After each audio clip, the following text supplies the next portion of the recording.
No início de maio de 2025, a missão Mars Odyssey, em órbita de Marte desde 2001, capturou uma imagem surpreendente: o gigantesco vulcão Arsia Mons surgindo acima das nuvens matinais. Esse gigantesco vulcão faz parte dos Montes Tarsis e se destaca na paisagem marciana, sendo captado pela câmera Temis ao inclinar a sonda 90 graus para fotografar o horizonte, algo semelhante ao que astronautas veem da Estação Espacial Internacional. As nuvens que envolvem Arsia Mons são compostas por cristais de gelo d'água, especialmente frequentes ao amanhecer, ajudando cientistas a estudar o comportamento atmosférico sazonal de Marte.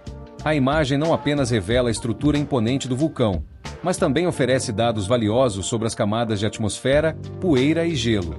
Isso aprimora nossa compreensão do clima marciano e auxilia no planejamento de futuras missões. Obrigado por assistir.